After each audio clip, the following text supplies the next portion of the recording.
नमस्कार, स्वागत आहे माझ्या यूट्यूब चॅनलवर. तर मित्रांनो, आता घरकुल योजनेच्या अनुदानामध्ये वाढ करण्यात आली आहे. आज झालेल्या अर्थसंकल्पामध्ये अर्थमंत्री अजितदादा पवार यांनी जाहीर केले.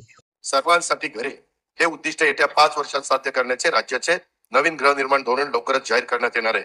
राज्यात प्रधानमंत्री आवास योजना, पीएम जनमन या केंद्र पुरस्कृत तर रमाई आवास, शबरी आवास, आदिम आवास, पारधी आवास, अटल बांधकाम कामगार वसाहत, यशवंतराव चव्हाण मुक्त वसाहत, पुण्यश्लोक अहिल्यादेवी होळकर आवास, मोदी आवास तसेच धर्मवीर आनंद दिघे घरकुल या योजना राबवण्यात येत आहेत. त्या अंतर्गत आतापर्यंत 44,07,000 घरकुलं मंजूर करण्यात आली आहे.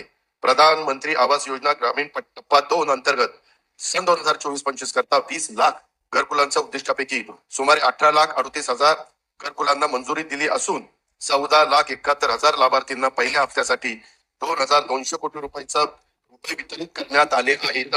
ही योजना राबवण्यात महाराष्ट्र देशात प्रथम क्रमांकावर आहे.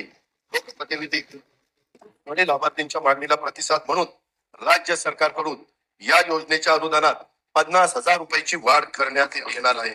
या सर्व घरकुलांच्या छतावर सौर ऊर्जा संच देखील बसवले जाणार आहेत. प्रधानमंत्री आवास योजना शहरी 1 अंतर्गत 4,42,748 घरकुलं मंजूर असून त्यापैकी 2,08,304 घरकुलांचे बांधकाम हे पूर्ण झाले आहे. घरकुलांचे बांधकाम 31 डिसेंबर 2025 पर्यंत पूर्ण करण्यात येणार आहे.